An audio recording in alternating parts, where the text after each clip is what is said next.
Hello, I'm Chris Williams from Read Comics They're Bad For You, the name of my YouTube channel. Or if you're watching this on BitChute, the name of my BitChute channel is Comic Freak. I have more Galaxy's Edge news as we apparently get ready for Nintendo Land with this article. The name of which is Super Nintendo World counters Galaxy's Edge with Mario rides and Switch integration. Apparently, Nintendo Land will allow you to use your own Switch controller in it for some reason. That alone makes it more interesting than Disney's Galaxy's Edge. But let's read this article. Universal Parks and Resort Chairman and CEO Tom Williams revealed more details about the upcoming Super Nintendo World, which is opening in Universal Studios Japan in 2020. Not only will the park include themed rides and restaurants, but there is also an interactive component and maybe even Nintendo Switch integration with the park. At a conference interview with Bank of America Merrill Lynch's Jessica Jean Weef Cohen, Williams gave more details about Super Nintendo World, a new Nintendo-themed attraction similar to Galaxy's Edge in Disneyland parks, but based on Nintendo properties. Universal signed the deal with Nintendo back in 2015, and the park is finally going to open next spring. Well, Universal has sold me on their new Super Nintendo World Park. It sounds good. It sounds fun. And we continue on with the article. It's a whole new separate area of the park, said Williams. It's got food, it's got merchandise. The first phase will have 2 rides, Super Mario Kart ride, and as well as a Yoshi's Adventures. I've heard others say if they get the Super Mario Kart ride right, it'll sell the park itself.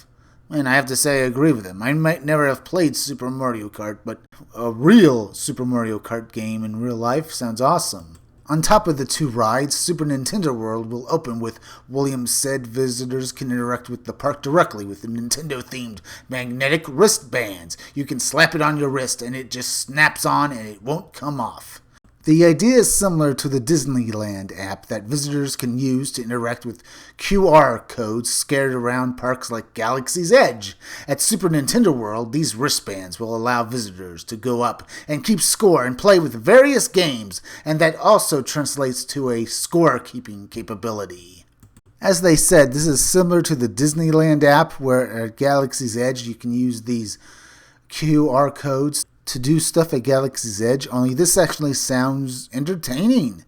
But then again, these magnetic wristbands are similar to Disney, which is at this point having problems with Galaxy's Edge, and them making their own Super Nintendo World sound anywhere similar to a failing property might not be the smartest idea for Universal Studios.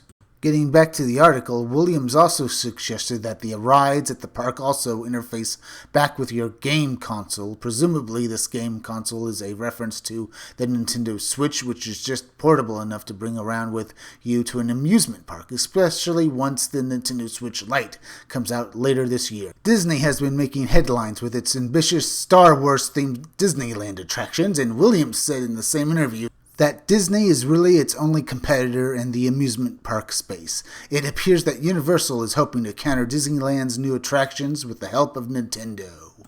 I can see with the help of Nintendo, Universal might have a winner here, but like I said, with their magnetic wristbands being similar to the QR codes from Disney, if they succeed in making this work, and make it work better than Disney, then Universal definitely will come out the winner in the theme park fight. And the article ends with Super Nintendo World is currently scheduled to roll out first in Japan before coming to other Universal theme parks.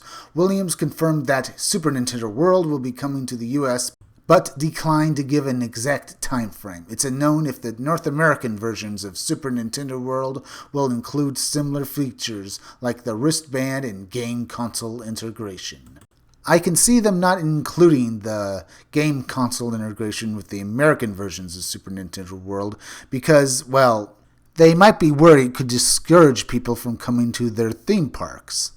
But otherwise, this sounds incredibly interesting. I'd love to go myself. Now, if you like this video, subscribe. Make sure you're still subscribed because YouTube is going around unsubscribing people. If you're watching my videos but you're not subscribed, just subscribe to me. Subscribe to my YouTube channel, Read Comics, They're Bad For You. Then go over to BitChute and subscribe to my BitChute channel, Comic Freak. Hit that bell for notifications, hit that like button, and leave some comments down below. And could you please share this video, share it on Twitter, and share it on Facebook, because YouTube is also not going around promoting their creators' videos anymore, and it would really help me if you could please share this video.